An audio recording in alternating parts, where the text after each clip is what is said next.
All right, class, get out your pens and your pencils and your notebooks because today we're going to be continuing our series on the quintessential quintuplets. So, today we're going to continue our literary study of the quintessential quintuplets with a focus on Volume 2. If you haven't seen my previous video on Volume 1, I recommend that you check it out now, since we're going to be continuing our discussion on some of our themes and some of our theories on who the bride is and things like that. If you like this type of content and want to be notified when the episode on Volume 3 is released, please consider subscribing to the channel.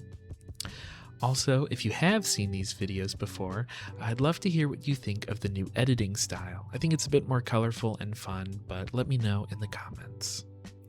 And as always, I want to give a quick spoiler warning for Volume 1 and Volume 2. We won't be covering anything beyond these two, but if you don't want those two spoiled for you, feel free to click off now. So, I thought it would be productive to start with a super quick recap of the plot so far. So our main character, Futaro, is a stellar student, but his family is super poor. He gets a part-time job tutoring quintuplets, but he made a horrible first impression on all of them. Now he must figure out how to motivate them and basically to study and pass their tests so he can keep his job. So, here's sort of basically where all of the girls are in relationship to Futaro and studying. So, Yotsuba is open to studying, but is often busy with things like basketball. Miku is open to studying since Futaro knows about her niche interests, and he sort of won her over in Volume 1. Itsuki won't study with Futaro, but she will study. Nino is the most against Futaro, and Ichika is still a bit of a mystery. Also, most notably, we know that Futaro will later marry one of the quintuplets, but we don't know which. As a result, we'll be looking for clues as we read through the series. So, Volume 2 begins with Chapter 6, Open the Door. So, Chapter 5 ends with Futaro in a bit of a compromised position, and he's sort of stuck in a great misunderstanding. As a result, a trial is held, but all that really matters here is that Miku stands up for Futaro, Yotsuba is absent, Ichika doesn't seem to think Futaro is a bad guy, but she doesn't exactly stand up for him. Itsuki begrudgingly stands up for Futaro, and Nino is still very against him. This is a good reflection of the current relationship between the girls and Futaro. So at the end of this trial, however, the girls begin to bicker. Ichika notes that the girls used to be so close, and the use of past tense here upsets Nino and she storms off. Futaro heads home but sees Nino sitting alone.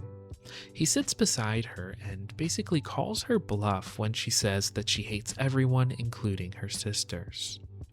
Futaro relates to Nino and mentions that he has a sister too.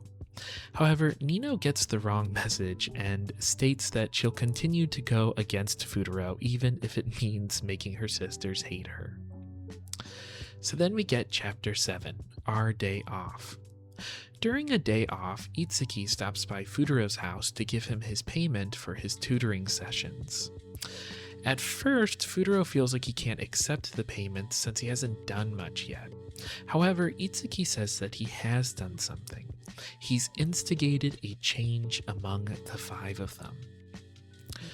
To celebrate his first paycheck, Futaro, Itsuki, and Raya go to a sports arcade. And I'm not gonna lie, this whole sequence feels like a cute date.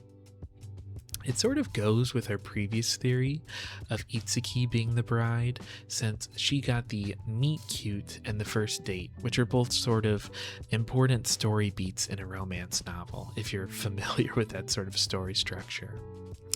So to give some examples of these date vibes, Itsuki gets flustered when Futaro gets close to her to show her how to aim a BB gun.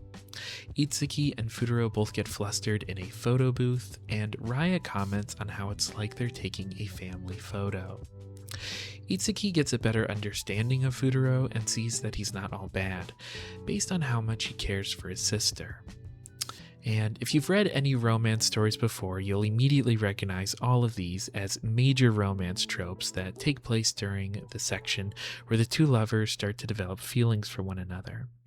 So basically, if you're not familiar, in romance novels, you have your two characters and they'll usually bump into each other in a scene that often has a lot of hijinks, and this is called the meet cute. It's sort of the memorable moment that the two characters meet. Their usual reaction after this is sort of a no way, where they both say, oh, no way I could date him. He's too rich, or he's too poor, or he's, related to the family I'm in a feud with, or something like that. However, there's usually then something that forces them to spend time together, and that circumstance can be something like they work at the same place, they're students on the same campus, or, as in Quintessential Quintuplets, that's sort of them both being in this sort of tutoring and, student-peer sort of relationship. But through that circumstance and spending time together, they often begin to develop feelings for one another. As they leave the arcade, they bump into the rest of the quintuplets who are all dressed up for the firework festival.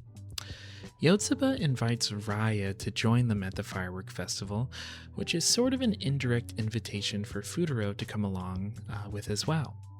However, based on how you read it, Miku actually is technically the first to invite him. So the quote is, "We're all here, let's go to the festival." So, this could either be her just referring to her sisters or her referring to Futaro, Raya, and her sisters. Ichika teases Itsuki for being on a date with Futaro, while Nino expresses frustration that Itsuki was hanging out with the enemy. So, Chapter 8 starts with a comedic twist in which Futaro has forced all of the girls to do their homework before they can attend the firework festival. The girls finish with about an hour to spare, so they head out to explore the stalls. Futaro broods for a bit, but while the other girls run off, Itsuki returns to Futaro to ask him what's wrong. He doesn't recognize who she is, though, since she has a different hairstyle, so he fumbles once again.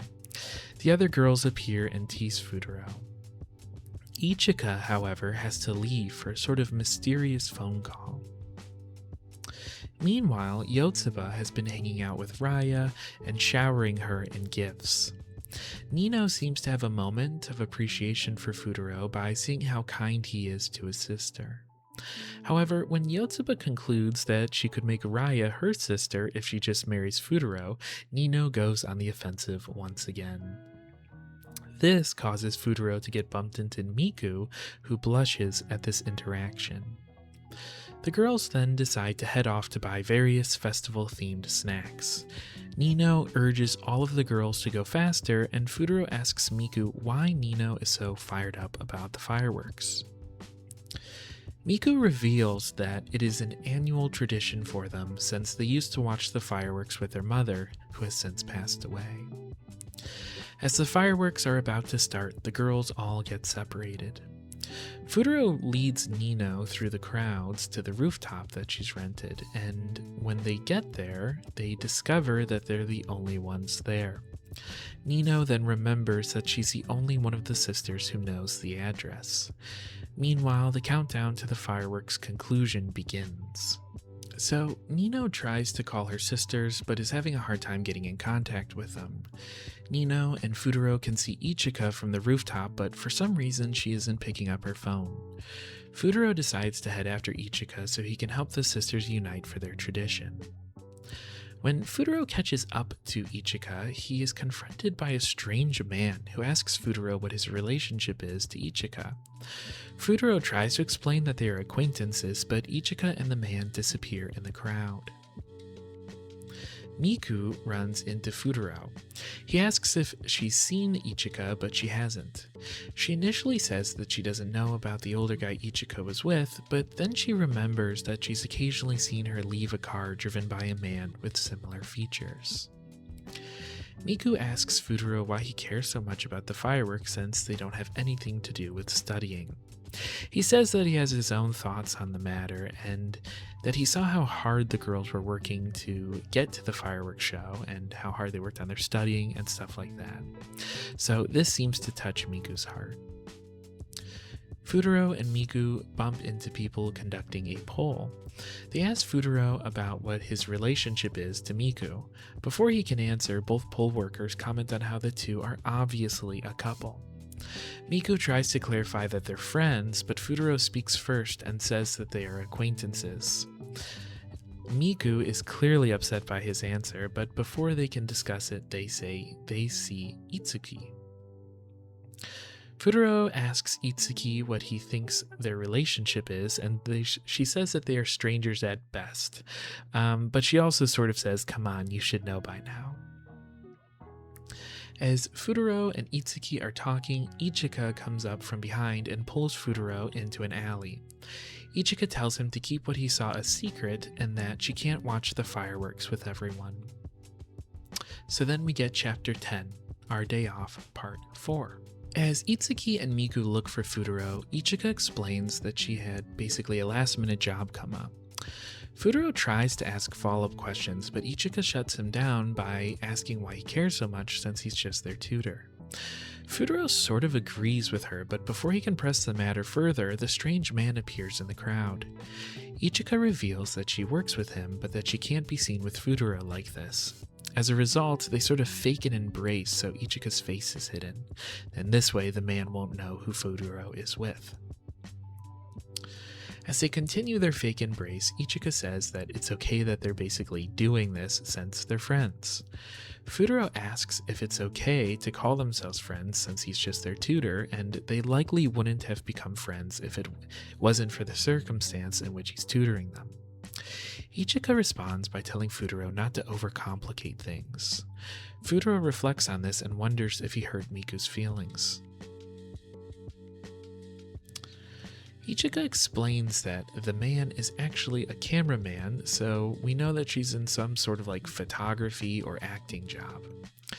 Futuro asks if this job is going to distract her from her studies, but Ichika responds by asking why Futuro even studies. We get an extremely brief flashback of a girl in a dress, but before Futuro can answer, the cameraman grabs Miku, thinking that she's Ichika. So Ichika and Futuro chase, after Miku and the cameraman, and while doing this, Futuro reflects on the nature of his relationship with the girls and realizes that it is more than just acquaintances. So Futuro then rescues Miku from the cameraman, and the cameraman asks Futuro again about what his relationship is to the girl. He's asking about Miku, but he thinks he's asking about Ichika. This time, however, Futuro answers by saying that he's her partner. Note, this seems to really fluster Ichika. In response, the cameraman reveals that Ichika is an actress. So Ichika and her agent leave for the shoot. Futuro seems unsatisfied that Ichika is leaving her sisters for this role. Miku tells him to go after Ichika without her since she can't walk anymore. Her feet hurt because she's had her feet stepped on and she's been walking all day, stuff like that. However, it's important to note that she seems much happier with him since he called them partners. Yotsuba shows up and tries to help, but Futuro sort of ignores her and runs after Ichika. Futuro catches up to Ichika and says that he's her partner too. Ichika reveals that the audition is for a major movie and that this could be her real, her big debut. She asks Futuro to help her rehearse her lines while she waits for her car. Futuro tells Ichika to do well at the audition, but to also stop with her fake smile. He reveals that he's noticed that she always laughs at important times to cover her true feelings. Ichika reveals that she is hoping that this acting job will let her hold her head up high as the eldest of the quintuplets. She feels like if she fails in this audition, she won't have any other legs to stand on. Ichika also expresses admiration for Futaro noticing such a small change in her. However, he bluntly says that he didn't notice the change in her, but instead just noticed how her smile was different from her sister's. So Ichika heads off to her audition. As she acts out the role of a student thanking her teacher, she finds herself thinking about Futaro, and this causes her to give a real, genuine smile that impresses the audition judges. Meanwhile, Yotsuba exchanges phone numbers with Raya. While doing so, she also gets Futaro's number from his sister. And this brings us to Chapter 12, Our Day Off, Part 6. So, Chapter 12 begins after the audition ends. Ichika steps outside and finds Futaro waiting for her. Ichika's agent, I don't think he's really actually the cameraman, he's more the agent, she was sort of lying before, says that her audition she did really well in her audition and that she had an amazing smile. He also says that he suspects that Futaro is the cause for that smile. Futaro brings Ichika to a park where her sisters are waiting with mini personal fireworks. Futaro praises Yotsuba for saving the night since she's the one who bought the fireworks. Nino yells at Futaro for leaving Itsuki at the festival and says that Itsuki was left basically nearly in tears. However, she also praises Futaro. The girls all apologize to each other and make up. And the girls reveal that their mother used to say that if one of them made a mistake, they should all overcome it together. Furthermore, any emotion shared by one sister, be it anger, love, joy, or sorrow, should be shared with and by the rest. So Ichika and Miku both try to grab the same firework, but Miku is possessive of it. Ichika realizes that Miku doesn't want to share this one. So hint hint, this is clearly symbolic of Futaro. Miku thinks back to Futaro calling her partner and says that she likes these fireworks, which again, hint hint. Ichika tries to thank Futaro, but he's fallen asleep. And this brings us to Chapter 13, The Amiable Pushover. Chapter 13 starts with Ichika walking to school with Futaro. She explains that she told her sisters about her acting job and that they were all really impressed. Ichika asks to exchange email addresses with Futaro. We then jump ahead to the library where Yotsuba declares that she's very pro exchanging email addresses. She's making 1,000 paper cranes for a friend of a friend, and interestingly, Futaro offers to help with half. However, as soon as they start, she becomes distracted by helping a teacher hand out worksheets. Futaro reflects on how she's always busy and wonders if she's intentionally wasting time to avoid studying. He observes that, if this is true, she's nastier than Nino. Ichika blackmails Futaro by saying that he has to get the email addresses of all of the quintuplets or else she'll send a photo of him sleeping to everyone. Miku offers to cooperate and exchanges email addresses with Futaro. He asks about her foot and then leaves to get Nino and Itsuki's emails. Ichika congratulates Miku on getting her crush's email, and Miku doesn't even try to deny it this time. Meanwhile, Nino refuses to exchange email addresses with Futaro. Itsuki initially refuses too, but Futaro offers to also give her Raya's email address, and so she relents. Futaro gets Nino's email address by pointing out that he and the rest of the sisters would be able to have a group chat without her unless she gives her email. And this works, so Futaro gives Nino his handbook so she can write down her address. Futaro realizes that Yotsuba, however, still hasn't given him her email address. In response to a sort of previous theory that she was avoiding work, which would then make her nastier than Nino, he realizes that Yotsuba is just dumb. Yotsuba runs away again to go help the basketball team. Futaro chases after her and inadvertently forgets to get Nino's email. He He overhears her turning down joining the basketball team full time since, as she says, there's someone supporting someone, like an untalented girl like me. So later that night, all of the girls are sitting together and sharing a meal. Nina reflects on how Futaro never actually got her email address. However, suddenly, the girls start to get emails from Futaro. Initially, they're all excited, but they soon find out that he's just using their emails to send them homework. Meanwhile, Futaro realizes that midterms are coming up. He's worried about how the girls will do. His dad tells him not to worry since they'll change and they'll get better at studying. He jokes that Futaro used to be a wild man too. He says that Futaro only changed after he met her, and that Futaro still has a photo of her in his student handbook. Futaro realizes that Nino still has this handbook, which brings us to Chapter 14, the picture that started it all. So Chapter 14 begins with Futaro waking Nino up to try to get his handbook back as soon as possible. She catches on that he must be hiding something and offers to give it back to him only if he helps her pierce her ears. After some back and forth, Nino decides not to get her ears pierced, but she accidentally opens up Futaro's handbook and sees a photo of him in it. She doesn't realize, though, that this is a photo of him, and he lies and says it's of a relative. She expresses interest in the boy and asks Futaro to invite him over sometime.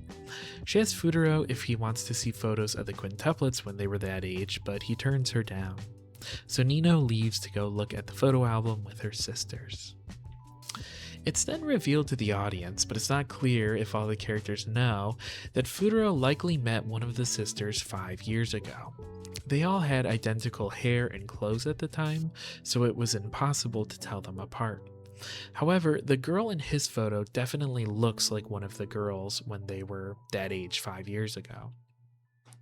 That being said, he expresses the desire to see this girl again someday, so it's not clear if he knows if she's one of the quintuplets or not, and Volume 3 ends on this note.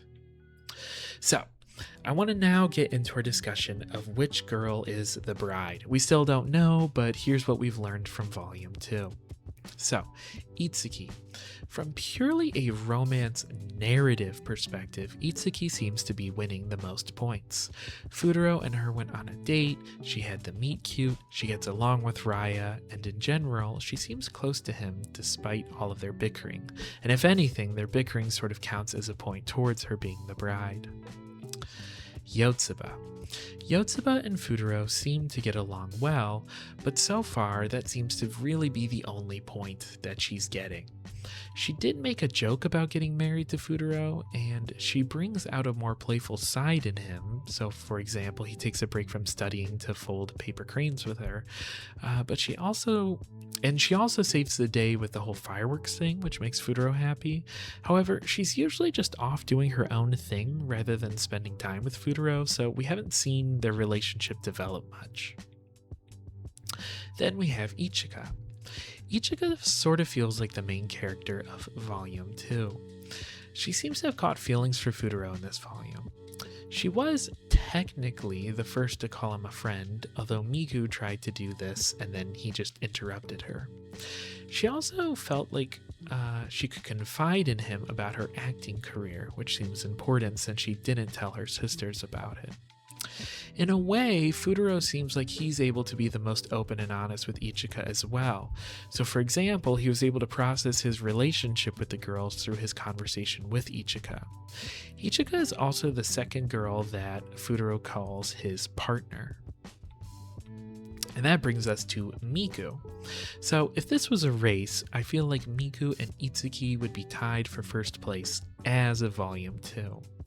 Miku seems to have fully realized her feelings for Futaro and is becoming territorial of him. She also had some cute moments with him, like when the pole runners immediately assumed that Futaro and Miku were a couple. Miku also is the first person that Futaro naturally calls his partner. He also notices and remembers details about her, like when he asked about her foot after the festival. That being said, he didn't seem that enthusiastic about getting her email address, and that seemed like it was a really big deal for her. And then we have Nino. Nino seems to be warming up to Futaro, but outwardly is still very opposed to him.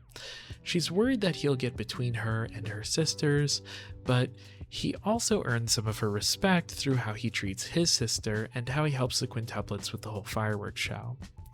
Nino and Futaro have a couple of bonding moments in this volume, like when they sit together outside of her apartment building, when they watch the fireworks show together alone on the rooftop, and when she grabs his sleeve so as to not get lost in the crowd. Nino also doesn't have a pierced ear yet, though, and we know that the bride is wearing earrings. However, she says that, she can wait to get her ears pierced. She just needs to get it done by the day of her wedding.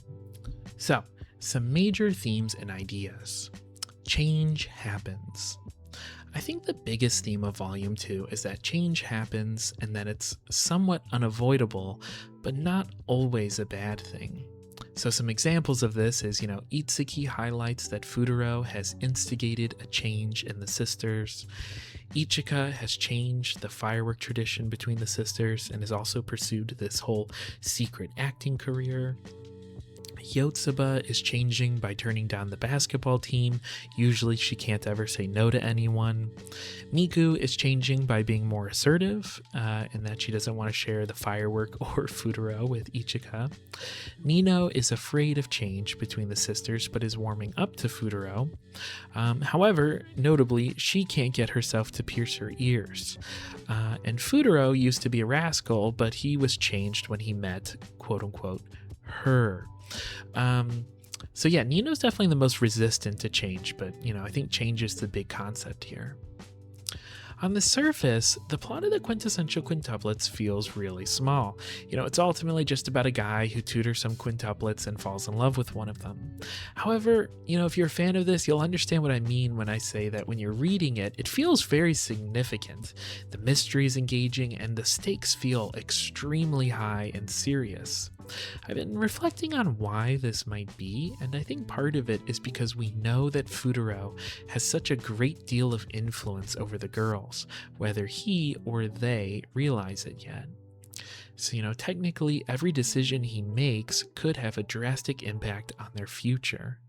I think that's why the change feels somewhat scary even for the audience.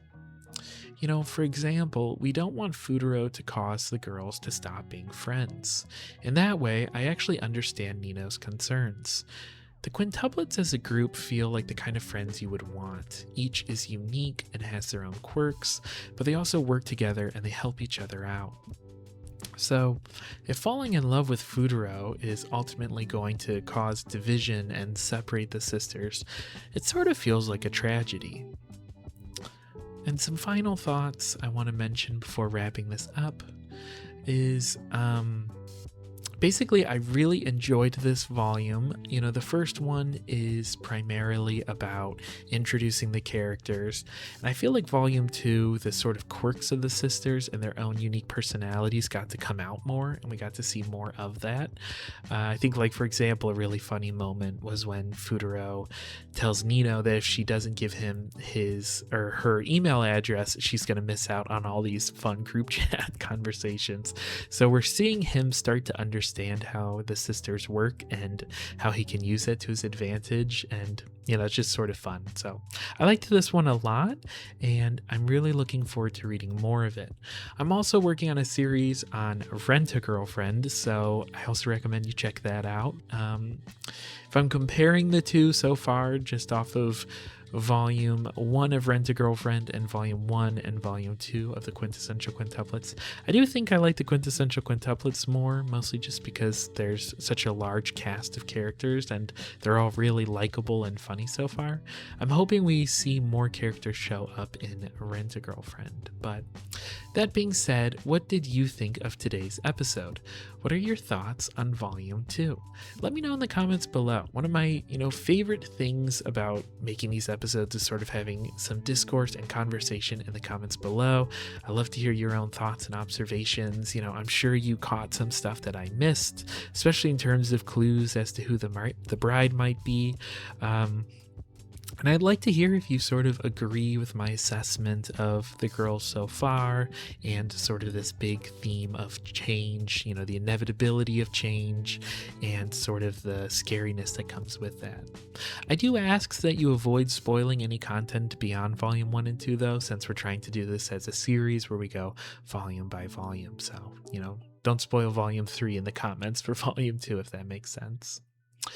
And if you haven't subscribed yet, please consider doing so now. It helps grow the channel, and as a result, it helps grow that conversation in the comments, which is just really fun. So, with that being said, I think I'm going to wrap this one up. So take care, and I will see you in the next one.